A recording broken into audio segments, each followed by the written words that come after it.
After 2 decades of marriage, my wife, a 39-year-old mother to our 2 daughters and the love of my life, surprised me by announcing she was going on a date with a coworker tomorrow night. Helen and I tied the knot as teenagers, and within a year of dating, she became pregnant with our first daughter. Despite our young start, we were deeply in love. Married soon after and welcomed Christy into the world 7 months later. Our marriage has been wonderful, filled with love, and blessed with 2 beautiful children who adore both of us. My landscaping business took off, growing into a multi-million-dollar venture, providing us with a fulfilling life beyond our dreams.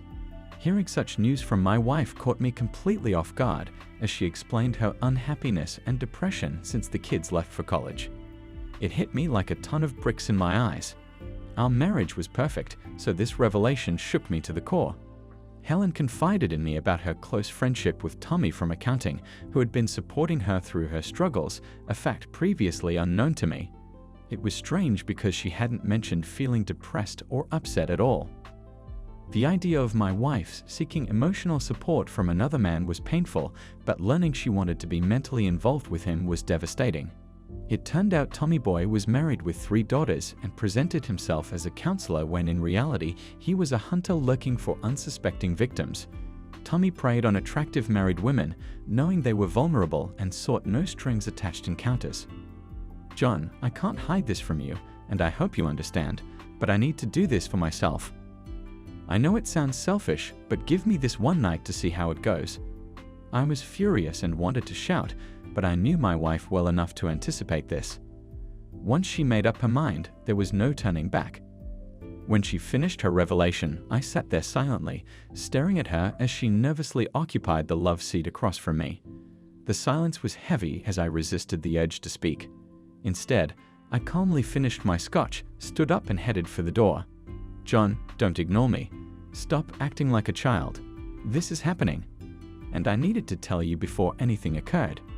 I would never cheat on you, and I want you to know everything that happens.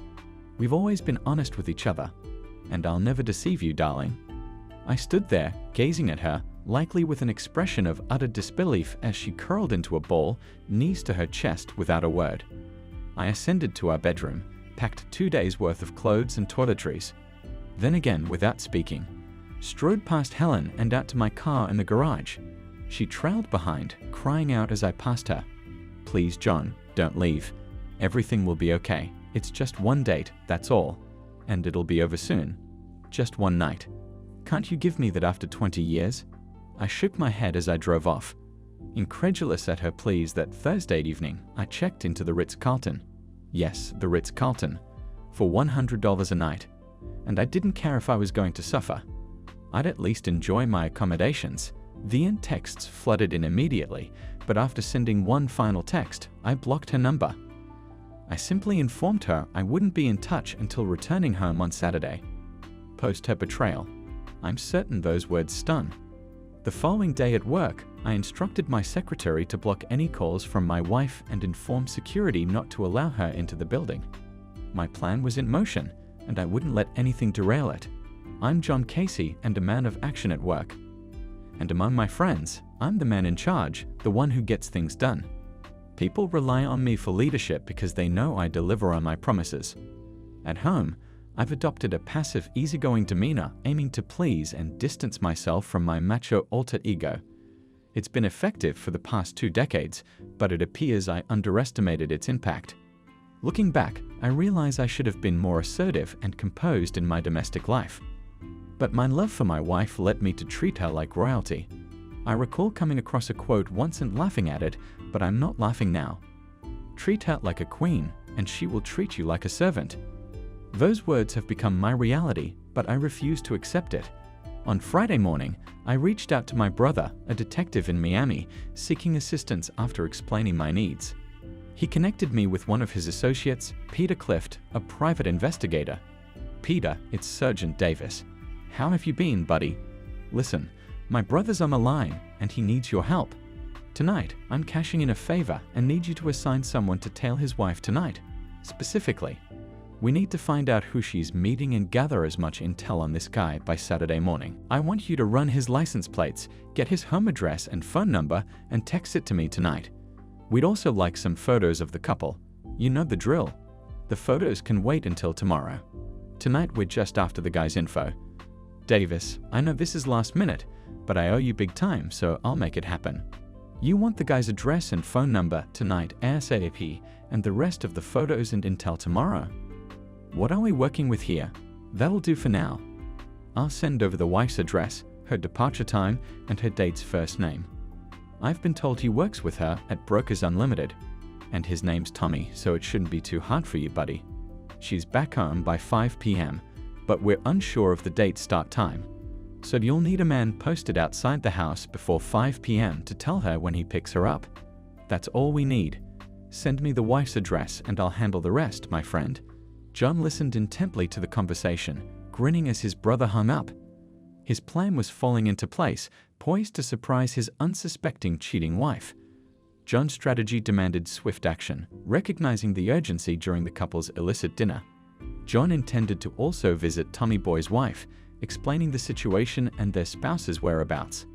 His next call went to his longtime friend Joe, requesting the number to the escort service he patronized. Joe, scared by a bitter divorce, opted for escorts over marriage. A choice John now understood: no infidelity, just companionship, likely more cost-effective than dealing with a cheating spouse. The call went smoothly, securing an overnight rendezvous with a young, attractive blonde. He offered an additional $1,000 tip due to the unusual circumstances. John explained his desire for the girlfriend experience, portraying himself as going through a breakup. This premium service entails being treated like a devoted girlfriend from the outset, caring, alluring, and fulfilling.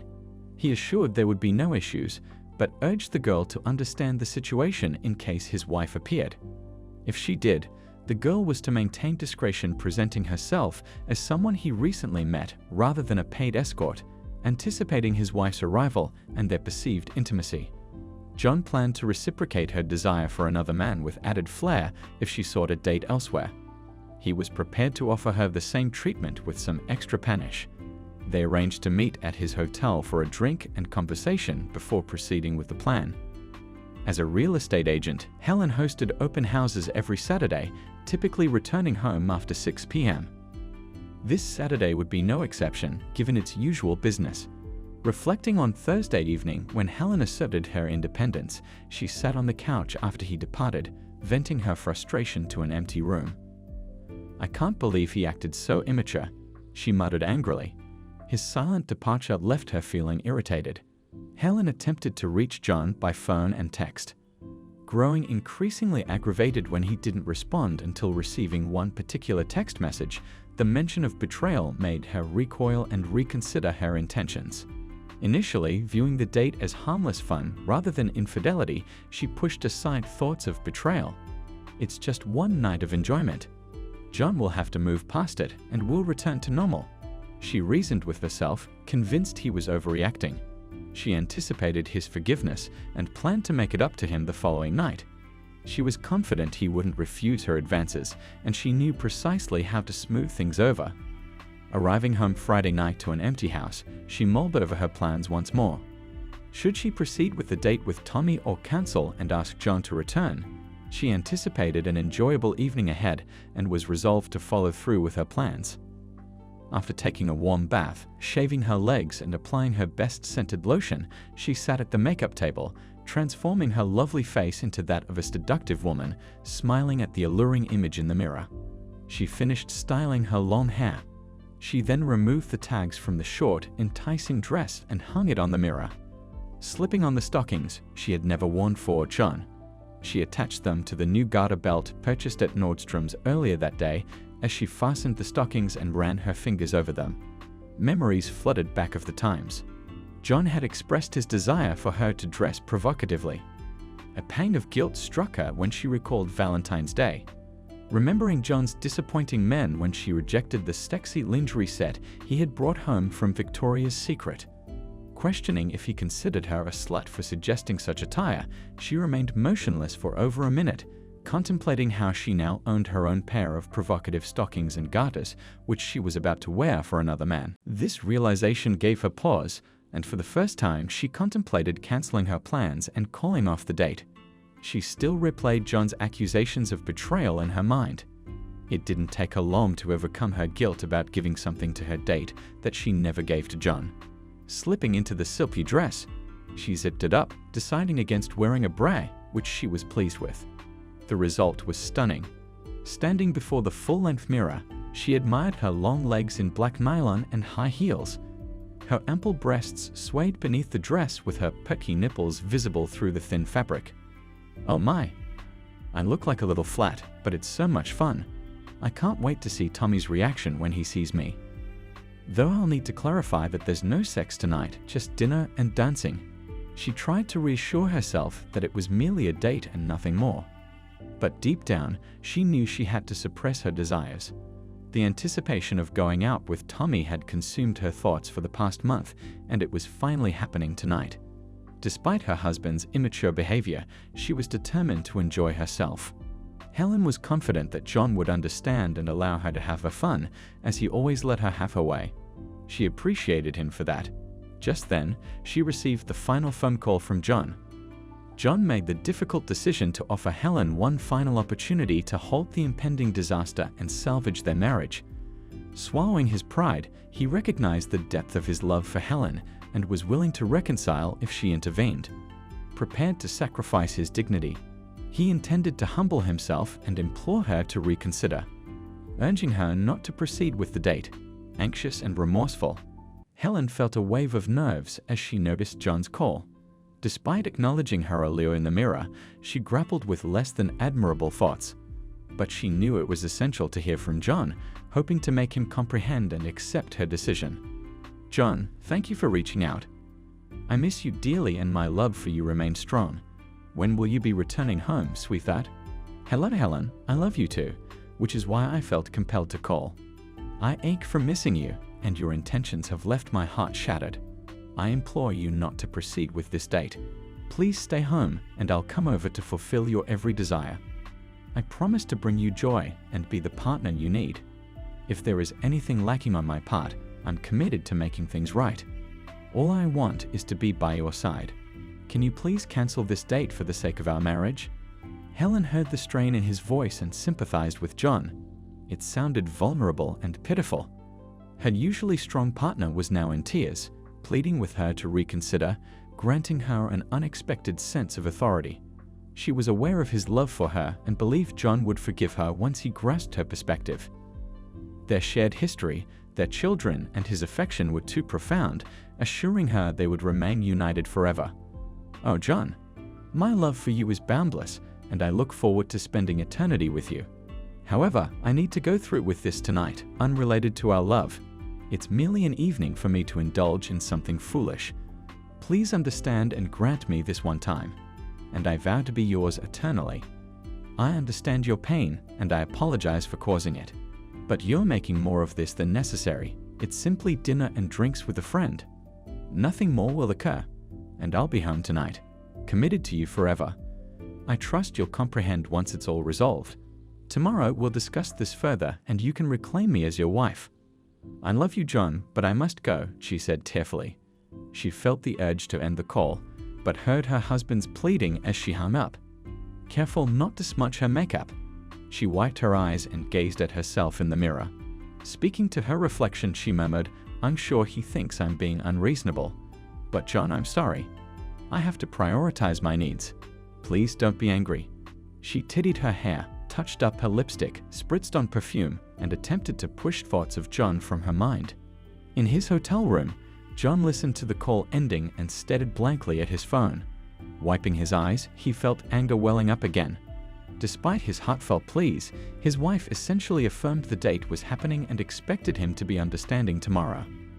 A sense of sorrow engulfed him as he realized he had lost her, the only woman he had loved for the past 2 decades. Peter, the private investigator, parked in his white van across the street from their home just before 5 p.m., observing Helen's arrival in the garage. An hour later, he witnessed a car pulling into the driveway, recording the license plate.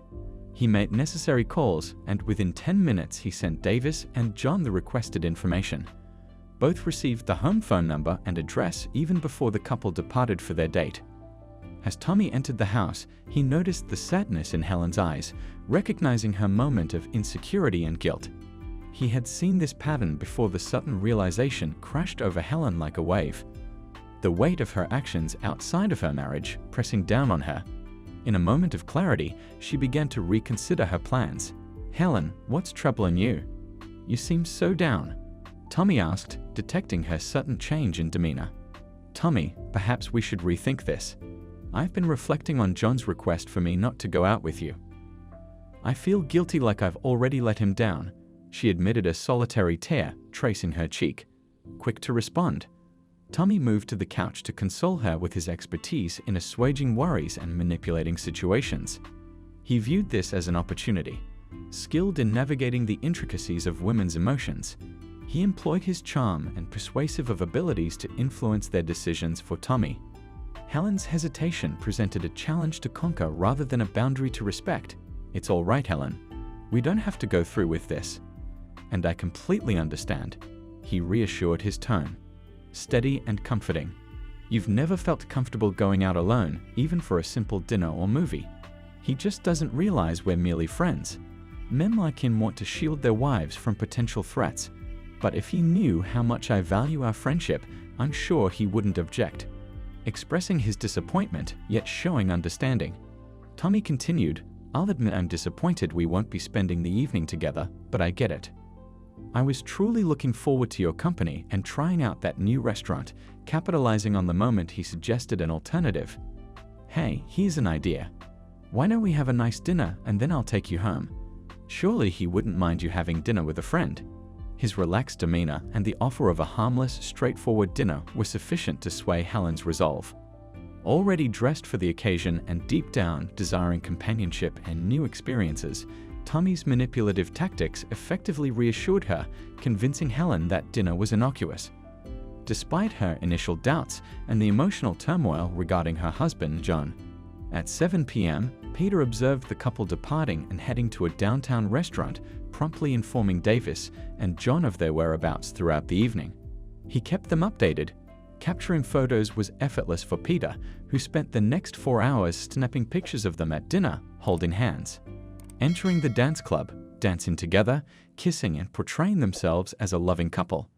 He also recorded several videos of them slow dancing while Tommy touched her rear, fondled her breast, and kissed her on the dance floor. Peter forwarded all the visuals before sunrise the following morning at exactly 8 p.m.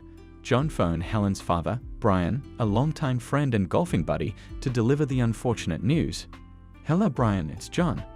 "Hi, John. Are we still golfing on Sunday?" "I'm not sure, Brian, but I have some troubling news.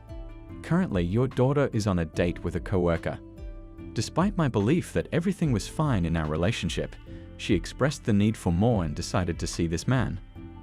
I love you and Maggie, but I refuse to tolerate this, and I consider our marriage over. She violated our marital agreement, and I cannot forgive her betrayal. I just want you to be aware of the circumstances leading up to what will follow. I'm sorry it had to come to this.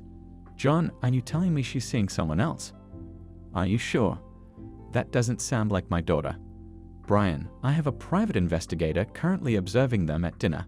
She's with the man as we speak, betraying me, our marriage and our children.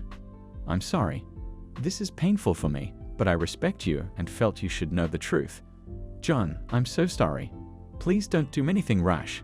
I know she loves you, and perhaps you both can resolve this. I'm sorry, Brian. I've made up my mind. I'll call you soon. Let's reschedule for next Sunday. It looks like this weekend is going to be rough. Armed with the cheater's address obtained from the investigator, John drove the 20 minutes to Tommy's residence to meet with Stella, his wife. She appeared puzzled when John inquired if she was Mrs. Brooks, Tommy's wife. The woman, a mother of 3 in her 30s, answered the door, clad in tight jeans and a lace top that accentuated her ample bosom. Despite the suggestive attire, John averted his gaze, focusing on her eyes to avoid any awkwardness. Aren't you Mrs. Brooks? Tommy's wife, he asked. Yes, is he okay? She responded. Oh, he's in excellent hands. Trust me, he works with my wife. May I come in for a moment? They settled in the living room as John delivered the news. Mrs. Brooks, I regret to inform you that at this very moment, your devoted husband, Tommy, and my soon-to-be ex-wife are out on a date. Yes, my dear wife confided in me just yesterday that she needed to spread her wings. And your kind husband has been so supportive that she felt compelled to repay his kindness. Are you certain you have the right man? My Tommy is at his Friday night card game. Mrs. Brooks, I wouldn't be here if I wasn't certain. My private investigator is currently monitoring them. I'll have photos and videos to share with you, but I felt it was important for you to know.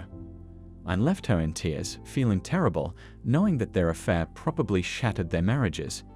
But that's the game Tommy Boy chose to play the next morning after his breakfast arrived. John sat back and poured a cup of the hotel's signature coffee, enjoying the aroma. He smiled, relaxing in the plush bed. However, his comfort swiftly turned to disgust and bitterness as he opened the photos from the investigator on his phone. The only silver lining was that she returned home by 1 a.m. and there was no sexual encounter that night. John's anger surged as he witnessed his wife's betrayal. Tears welling in his eyes, viewing the video of them kissing with her lover's hand on her buttocks chattered. And he hoped for reconciliation. He also noted her wearing stockings for her paramour.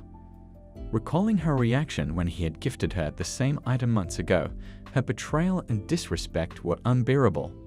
Overwhelmed by humiliation and a sense of inadequacy, his initial sorrow morphed back into fury. Tommy successfully persuaded Helen to extend their date beyond dinner, accompanying him to his preferred dance club. This decision proved to be her downfall in the marriage, and deep down she recognized its wrongness before agreeing, but desired this experience as a one-time occurrence. John, with tears in his eyes, experienced a sadness unprecedented in his life. He had wept when his mother passed away and shed tears for departed friends. Yet this was a uniquely gripping pain.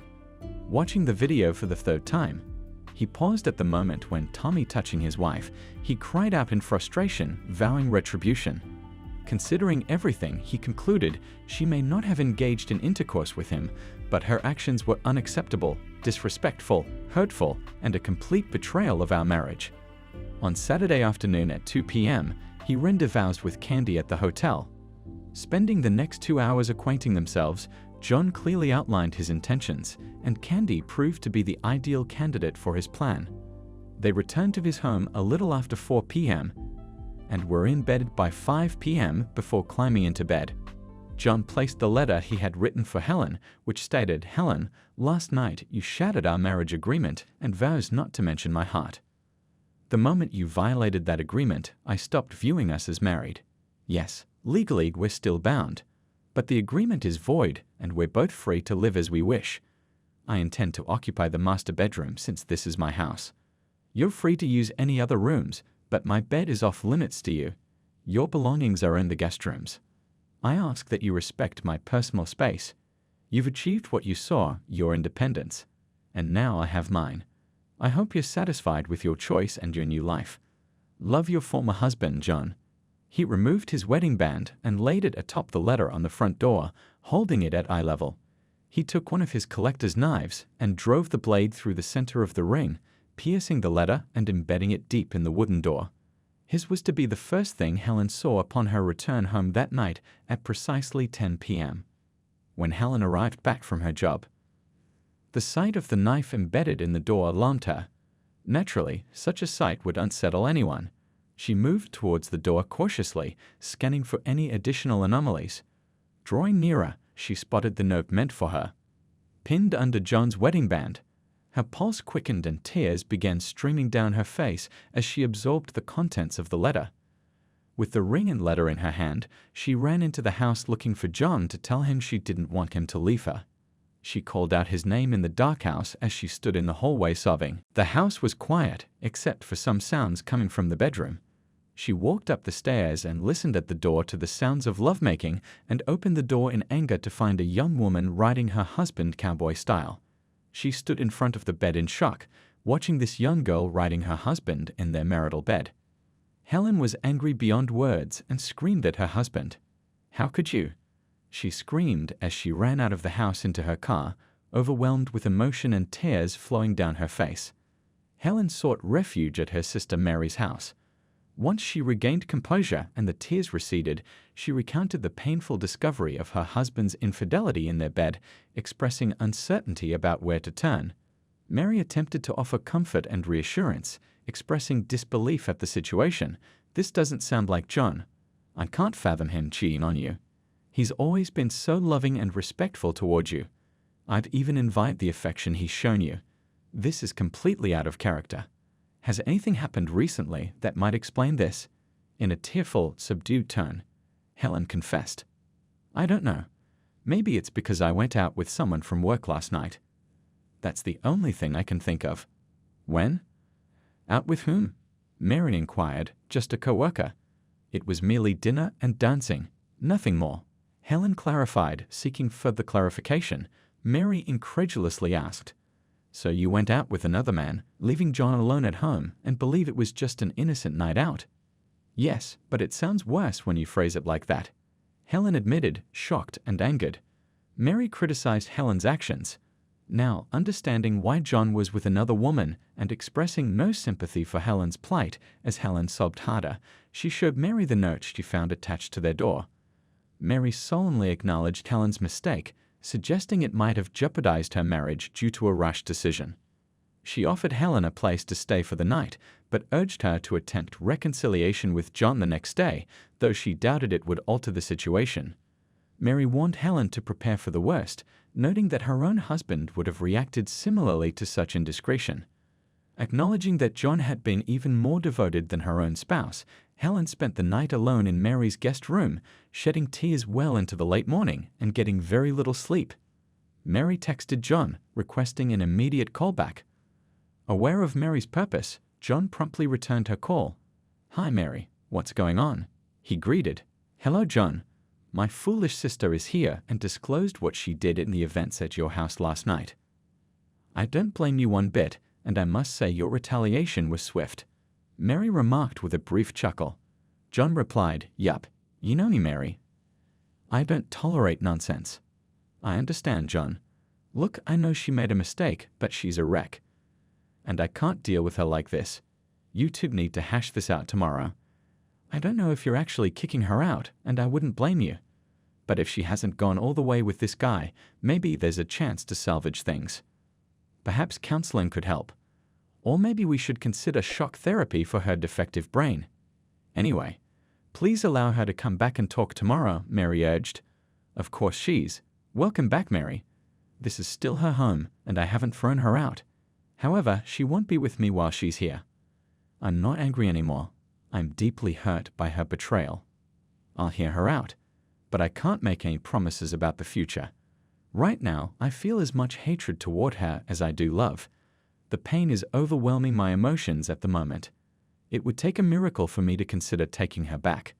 But you already know that. You're the sensible one in the family. I can't believe my sister thought you'd be okay with her seeing some other guy. What a fool. Just be patient and remember, she loves you. Hopefully, she hasn't gone too far with that idiot John expressed. Thanks, John. Send her home whenever she wants," Mary concluded. "Thanks, Mary. You're the best. You know it, and I know it. Love." John responded. "Goodbye, John." Mary bid farewell Sunday at noon. I returned from the gym to find Helen's car in the driveway, and she was seated at the kitchen table attempting a smile. She said, "You know, we're not getting a divorce. We can work this out because we love each other." I remained silent, brewed a cup of coffee, and positioned myself across from Helen, who was nervously twiddling her fingers on her lap. After taking a few sips, I looked up at her and broke the quiet. "To me, it makes no difference, Helen. Divorce or not, it's all the same. When you breached our vows, our marriage was essentially finished. I don't view us as a pair anymore, and you're free to pursue anyone you like. As am I. The only change will be your absence from my bed and the cessation of our physical relationship that concluded the evening you went out with the man you assert isn't your boyfriend, John. He's not my boyfriend, and nothing occurred." Helen insisted. "Helen, you went on a date with a man who isn't your spouse. You wore seductive attire, dined out, showed affection publicly, and spent time that should have been ours with him. You might think your actions were minor, but to me, they were the last straw. They ended our marriage, so do you have what you want. We need not divorce if you prefer that. No, I don't want a divorce. Just give it time and I'll return to your bed now. Have you finished with the woman you were seeing? She retorted sharply. I find that amusing. I laughed and replied, You're the one who ruined our marriage, not me. You effectively terminated our bond the moment you accepted a date and left in his car, forsaking our union. I have no intention of ending things with Candy. She's youthful, appealing, and thrilling. She's an amazing lover. Frankly, it was the finest sexual experience I've ever had. We discovered pleasures you never explored, and I realized what I've been missing. There's no reason for me to stop. You probably don't know. But while you were out with your so-called not boyfriend, I visited his wife, Stella. Did you know they have 3 children? Likely not considering your actions with your lover. Stella revealed a lot about Mr. Nice Guy. It turns out you're the 3rd woman she's found him within a year. And Jessica Wilson from your job. She was the most recent married woman he tangled with, resulting in her divorce. Your Tommy is notorious. But Stella's had her fill. She's acknowledged that a cheater always stays a cheater. It appears your fling with Tommy has led to the deterioration of 2 families, impacting 5 children altogether. Well done. This revelation struck her profoundly, and it was evident she began to perceive the man she jeopardized her marriage for in a new disparaging light. She seethed with anger at her own foolishness, feeling horrified upon learning that Tommy had caused the breakup of other families. Consumed by rage, she lashed out at her husband, John. He's not my boyfriend, and you need to stop saying that. I can't believe you went to her house and accused him of cheating. It was just dinner, for God's sake. You're being cruel and hurtful. And what about you being with another woman in our home is unforgivable. That needs to end. It was just dinner. Did you forget about the dirty dancing, kissing and touching at the club? I promised Stella copies of all the photos and videos to use when Tommy tries to downplay it like you're doing now. You may not see it as cheating, but to everyone else it's betrayal. When will you understand that? So you think I'm cruel and hurtful? Let me ask you, how do you justify your actions? Loving and caring? No, I won't give up Candy. If you can't accept that, you don't have to stay. No, John, I want you to end it with her and be with me. I won't see anyone else. I promise. You promise? Oh, you promise? How amusing. You promised to be my wife, forsaking all others. And that promise went out the window, didn't it? So, Helen, as I see it, if you're unhappy with the situation, you're free to leave or file for divorce. Maybe you can move in with your lover, since you'll need a new place to live too. Frankly, you two deserve each other, or you could stay here, or perhaps go live with your sister Mary. I'm sure she'd welcome you with open arms. You'd be quite the role model for her daughters. John, are you going to stop seeing that woman? Don't you love me? Don't you want us to reconcile and be together? Helen, it's far too late for that. The moment you expressed a desire to be with another man, you shattered me. Do I still love you? My heart is full of love, but lacking in trust. I'm uncertain if I can ever trust and love someone who discarded me so easily. A real man wouldn't allow his wife to be with another man. But that's precisely what you've done. You made it clear you wanted to be with someone outside our marriage, regardless of my feelings. Now that you've opened our marriage, you'll have to accept my desires too. And at this moment, I desire to be with Candy, a young woman who brings me pleasure beyond my wildest dreams. I suppose seeing me happy with another woman doesn't sit well with you, does it? Well, now you understand some of my pain, and you'll have to face the consequences. Revenge is bitter, but that's how it goes. Additionally, regarding divorce, that's your decision. We can remain living together as roommates and see how things unfold. Or if you prefer, I can prepare divorce papers within a week. It's up to you, darling. Makes no difference to me, I asserted firmly. She understood the seriousness of my stance and didn't dare challenge me at that moment. Throughout the following month, I brought Candy home and into my bed every weekend. We engaged in passionate lovemaking multiple times a day, and it was exhilarating.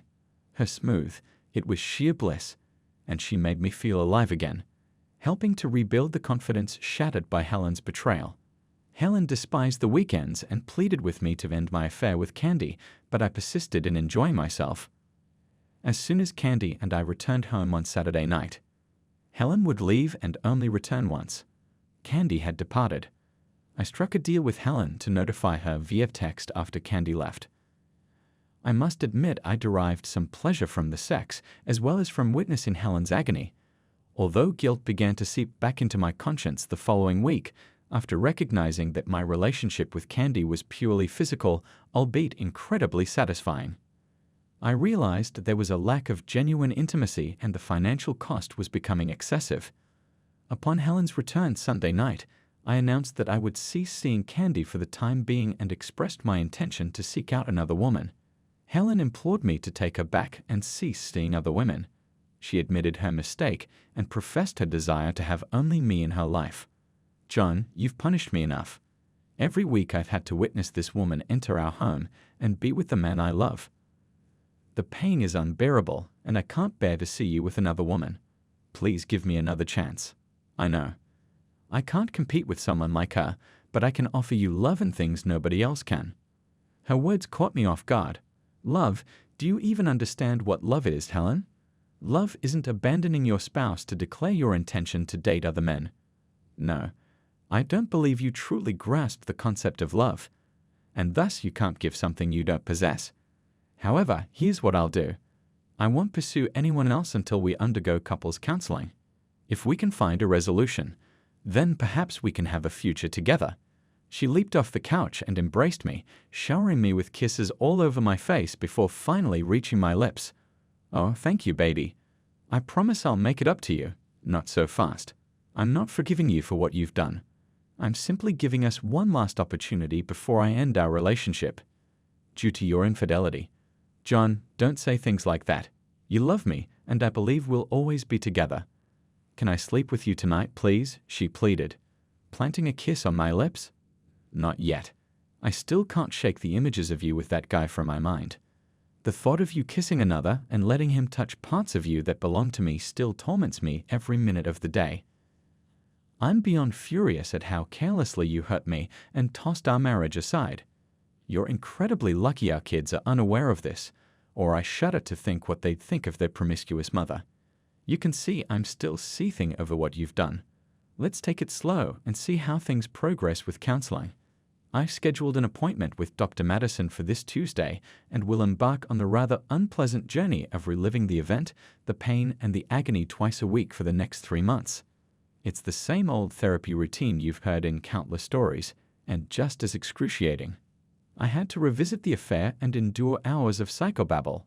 Life would have been so much simpler if only you had remained faithful to your vows. But I suppose that was asking too much. After 3 months of counseling, twice a week, we managed to resolve our issues. Helen recognized the hurt she inflicted and understood my reaction.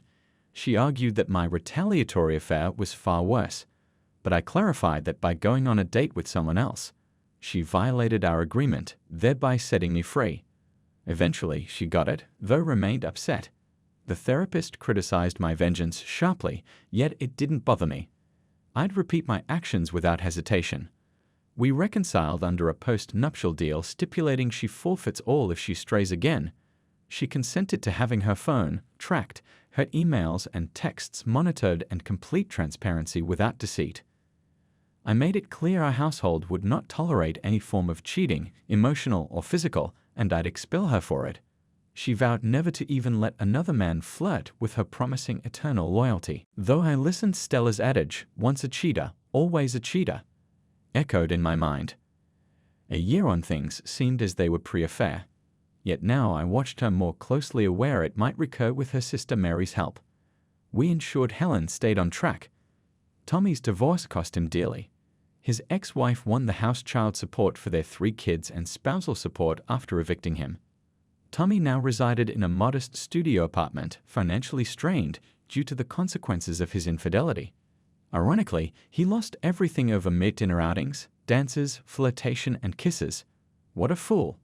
Helen felt deeply embarrassed upon discovering Tommy's history of affairs and his role in Jennifer's divorce. Upon realizing the extent of her own foolishness, after learning about Tommy's infidelities with multiple women, she understood how close she had come to destroying her family's love. Determined never to repeat her mistake, she committed herself to proving her love for John and their children, keeping her promise. She remained faithful. Despite her efforts, she couldn't erase the image of that young woman with her husband and vowed never to allow such betrayal again. He was hers, no doubt about it. Poor Tommy boy. But engaging with a married woman can turn out to be a costly pastime. It's also painful if you choose the wrong husband. Luckily, John wasn't that type of man. But if he had taken action and slept with his wife, things would have taken a different turn. It's funny how those who are unwillingly betrayed never forget and eventually seek revenge. 2 years after divorcing his wife, Jennifer, who worked with Helen Douglas, the unwilling victim of betrayal, encountered Tommy in the pub's parking lot as he was about to get into his car. An hour later, another pub-goer found Tommy unconscious on the pavement with 2 broken arms, a broken rib and punctured testicles. Only time would tell if Tommy boy ever learned his lesson.